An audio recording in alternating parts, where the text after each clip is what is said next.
Déclaration de Xabi Alonso sur Rodrigo et Mbappé après la victoire du Real.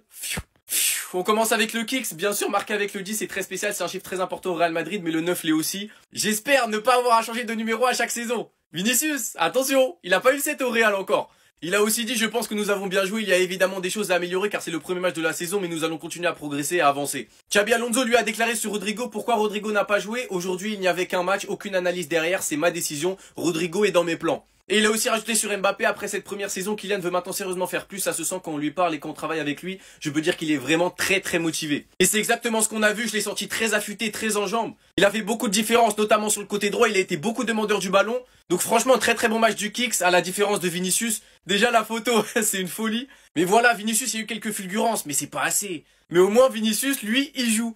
Par contre, j'ai trouvé excellent le match de Carreras et Hussein. Hussein, je le trouve très rassurant, très bon à la relance. Franchement, c'est une très belle pioche pour le Real Madrid. Tout comme Carreras, que j'ai trouvé très intéressant. Donc dites-moi vous en pensez en commentaire, les gars. J'espère que vous abonner, vous êtes des bons. Nous, on avance. C'est bon.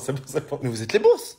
C'est pas moi le fou dans l'histoire, hein. Il peut s'en vouloir qu'à lui-même. Je dois vous rappeler les faits encore une fois, une énième fois. Mais on n'est pas titulaire au Grand Real Madrid parce qu'on met des stories primo, Kylian Mbappé, et qu'on marque là-bas un match amical contre la D9. Ou que parce que, il y a 3 ans, 2022, tu nous as sauvés contre City. Merci pour tout, on est reconnaissant. Mais en 2025, ça veut dire quoi? Même moi, comme vous, j'ai failli me faire avoir, hein. L'image, elle me faisait pitié, c'est vrai. Mais je me suis rappelé que c'est juste logique. Le poteau, il nous affiche des statistiques comme ça. Avec un petit but en 18 matchs en 2025, tu viens, tu demandes augmentation de salaire. Mais oh, toi aussi, tu voulais la faire à Papiniere. Il pire 20 ans, même en pire avant, même il allait pas t'augmenter. Mais Rodrigo, au lieu de répondre sur le terrain, il préfère vesquiller les matchs. Fièvre, rhume, j'ai tous les screens. Hein. Pendant un mois et demi même, il a vesquillé les matchs du Real Madrid.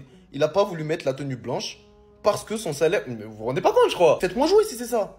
Même, c'est moi, je paye pour aller jouer là-bas. Donc il est irrégulier, c'est lui qui nous boude. Et ensuite, il envoie son papa, l'agent là, liker des photos de lui, qu'il envoie dans tous les clubs. Arsenal, City, Liverpool, PSG, Chelsea, et tout ça là. C'est pas n'importe quoi, hein. J'ai l'image de tout. Il y a eu des rumeurs dans tous les clubs. Même Tottenham, ils ont refusé. Tottenham, les losers originels. Quelques jours après, il envoie encore son papa se plaindre de la situation de son fils, comme quoi il a pas été bien accueilli. Bref, il mange une balle par toute la première ligue, il revient. Hein. Matez le ventre. Le ventre de Touma. Et faut voir comment il est culotté. Hein. Il revient, gros ventre de buveur de bière, et il réclame des garanties. Après avoir mangé des balles par tout le monde. Hein. Crary, il veut être indiscutable à gauche. Mais mon frère, assieds-toi. Et puis j'espère que t'as fait un bon stock, hein, parce que c'est pas tout de suite que tu vas jouer. Lui là, si vous faites pas sa propagande, s'il finit pas la saison titulaire au Real au poste de numéro 9, je comprends plus rien au foot. C'est la meilleure chose qui soit arrivée ce soir pour l'animation offensive du Real. Il est rentré, pressing, présence dans la surface, des appels, tout ce qu'on demande à un 9. Le Real là, dans son club, gratuit, formé à la maison, le successeur de Raoul comme ils disent. Mais oui, il est là. Je fais pas de comparaison bien sûr. Mais d'accord, il y a des statuts. D'accord, il y a les deux. Ok. On le compte plus lui. Hein. Je pense qu'on est tous d'accord là-dessus. On le compte plus. Sa tête vous dit tout. Il pensait qu'il allait rentrer Miskin.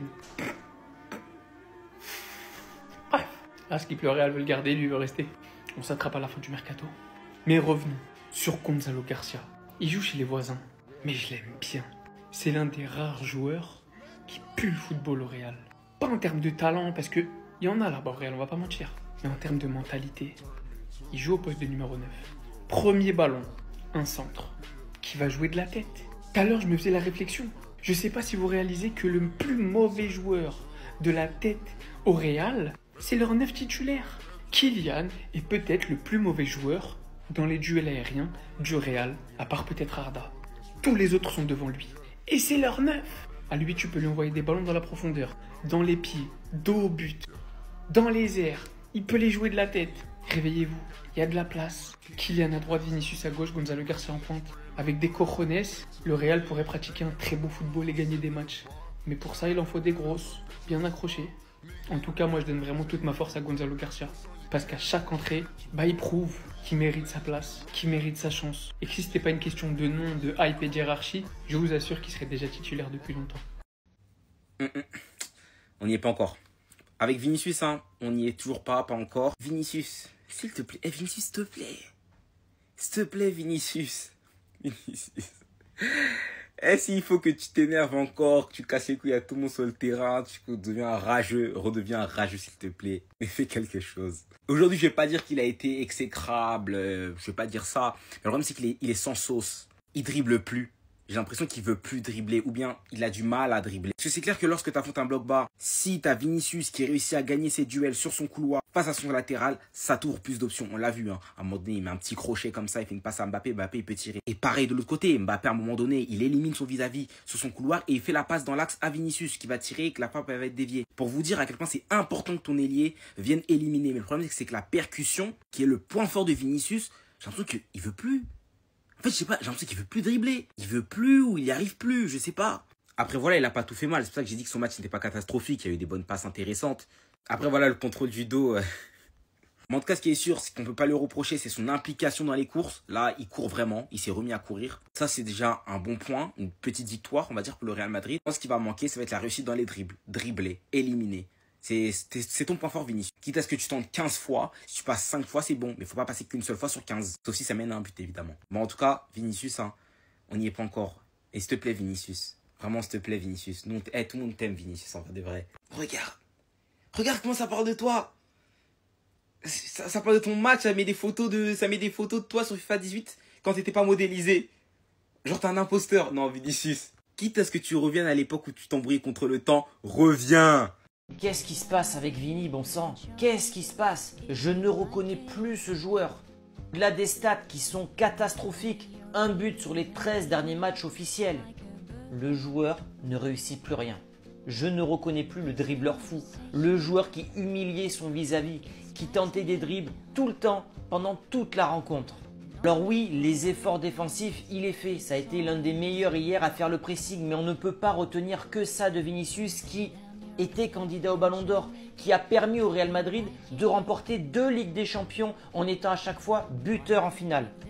Hier, Vinicius n'a rien tenté, aucun dribble. Il a tout le temps joué en retrait, je l'ai trouvé apathique, perdu. Je ne sais pas ce qui se passe, mentalement, il a l'air ailleurs. Est-ce que c'est sa prolongation de contrat? Est-ce que c'est sa rétrogradation dans la hiérarchie du Real Madrid derrière Mbappé? Je n'en sais rien, mais il se passe un truc avec Vinicius. En tout cas, en tant qu'observateur assidu du Real, je ne reconnais plus ce joueur. Voilà, il n'y a plus ce supplément d'âme, il n'y a plus la joie, il n'y a plus le roga bonito. Il se passe un truc avec Vini. C'est que le premier match, donc pas de conclusion. Et je trouve que c'est la continuité de la saison dernière. Vinicius est méconnaissable. Les gars, Vinicius, on ne le reconnaît plus. Vinicius ne terrorise plus ses oppositions. Les gars, on parle d'un joueur qui, il y a un an, était considéré comme le meilleur joueur du monde. Celui qui devait recevoir le Ballon d'Or. Aujourd'hui, il n'est plus que l'ombre de lui-même. Et on n'arrive toujours pas à voir cette complicité entre Mbappé et Vinicius sur le terrain. Les deux n'arrivent toujours pas à jouer ensemble. Le pire dans tout ça, c'est que Mbappé s'est montré beaucoup plus dangereux quand il jouait sur un côté. Penalty sur le but du 1-0, l'une des actions les plus dangereuses du match provoquée par Mbappé, où il décroche et fait ce qu'il sait faire le mieux, taser sur un côté, sauf que là il était sur le côté droit. Et en plus de tout ça, Xabi Alonso n'a pas hésité à remplacer Vinicius et à faire entrer Gonzalo Garcia. Enfin bref, je ne sais pas comment ça va se transformer au fur et à mesure. Après tout, ce n'est que le premier match de Liga, mais le niveau de Vinicius reste quand même très inquiétant. Rodrigo qui aurait décidé de rester au Real et qui ce soir ne joue même pas. Il a préféré faire jouer Mastantuono, la nouvelle recrue, titulariser Brahim Diaz et faire jouer Arda Güler quasi tout le match, ne même pas donner 2 minutes à Rodrigo. En tout cas, les gars, la situation des Brésiliens sera intéressante à suivre. Enfin bref, sinon vous les gars, vous en pensez quoi? Ramenez sur Snapchat, on s'ennuie. Moi, je vous pose la question, qu'est-ce qu'il a d'exceptionnel à l'heure actuelle? Parce que moi, je suis désolé, c'est des caractéristiques de joueurs lambda. Vous n'êtes pas prêt à l'entendre parce que vous pensez que je suis barcelonais et que je me moque de vous, alors que pas du tout. Sur des faits réels, aujourd'hui, c'était d'un basique incroyable. À un moment donné, vous m'avez vanté Xabi Alonso comme le coach qui saura faire les choix difficiles, mais importants pour le club. Je suis désolé, il ne les fait pas. Parce qu'un joueur comme Vinicius, peut-être que le déclic qu'il lui faut, c'est sur le banc. À un moment donné, il faut se rendre à l'évidence, les joueurs qui sont sur le banc sont bien meilleurs que lui. Kylian, il y a plus d'entente avec Rodrigo aujourd'hui qu'avec Vinicius. On l'a vu totalement esselé sur ce match-là. Maintenant, il n'y a pas que des choses négatives. Carreras, j'ai aimé son match. Vous le savez, nous les Barcelonais, on le suit. Parce qu'il y aura potentiellement une rivalité avec Yamal. Bon, à voir. Il a fait un bon match. On voit qu'il vient énormément soutenir le Brésilien. Ça lui fait du bien, mais ça montre aussi qu'il y a une fébrilité du côté de Vinicius. Parce qu'avant, il n'avait pas du tout besoin de dédoublement. C'est aussi très intéressant défensivement. C'est solide. Bon, contre une équipe d'Osasuna qui n'a pas énormément proposé, mais on sent que l'avenir est assuré. Il a du potentiel, le gamin. Donc bon, certains retiendront la victoire et certains seront beaucoup plus lucides de se dire que on est en 2025-2026 et ce Real Madrid-là n'a toujours pas d'identité de jeu. C'est inquiétant pour les matchs qui arrivent, les gars.